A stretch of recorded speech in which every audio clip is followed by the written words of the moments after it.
Paul is arrested and bound. And when we were come to Jerusalem, the brethren received us gladly.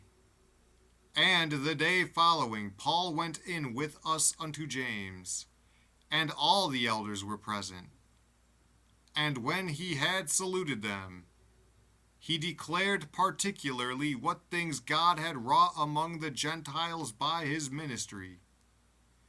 And when they heard it, they glorified the Lord, and said unto him, Thou seest, brother, how many thousands of Jews there are which believe, and they are all zealous of the law. And they are informed of thee, that thou teachest all the Jews which are among the Gentiles to forsake Moses, saying that they ought not to circumcise their children, neither to walk after the customs. What is it, therefore? The multitude must needs come together, for they will hear that thou art come. Do therefore this that we say to thee. We have 4 men which have a vow on them. Them take, and purify thyself with them, and be at charges with them, that they may shave their heads, and all may know that those things, whereof they were informed concerning thee, are nothing, but that thou thyself also walkest orderly, and keepest the law. As touching the Gentiles which believe, we have written and concluded that they observe no such thing, save only that they keep themselves from things offered to idols, and from blood, and from strangled, and from fornication. Then Paul took the men, and the next day purifying himself with them entered into the temple, to signify the accomplishment of the days of purification, until that an offering should be offered for every one of them. And when the 7 days were almost ended, the Jews which were of Asia, when they saw him in the temple, stirred up all the people, and laid hands on him, crying out, Men of Israel, help!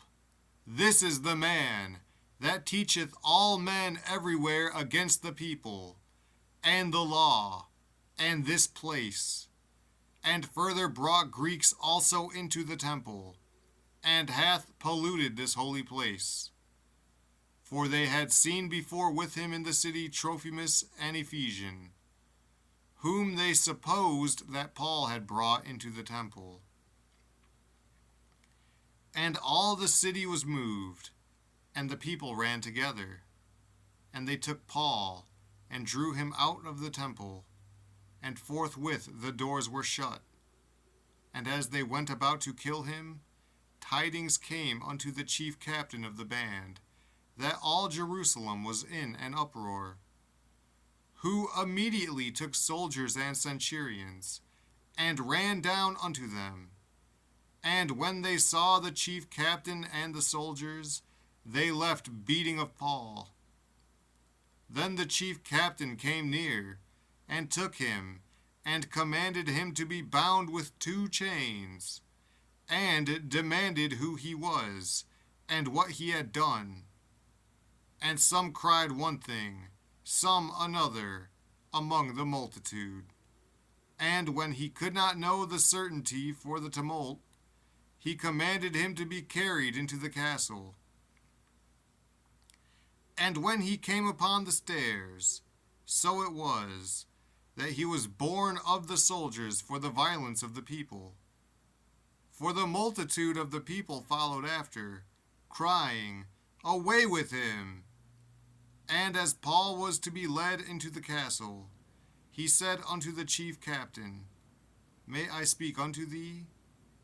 Who said, Canst thou speak Greek? Art not thou that Egyptian, which before these days madest an uproar, and leddest out into the wilderness 4,000 men that were murderers?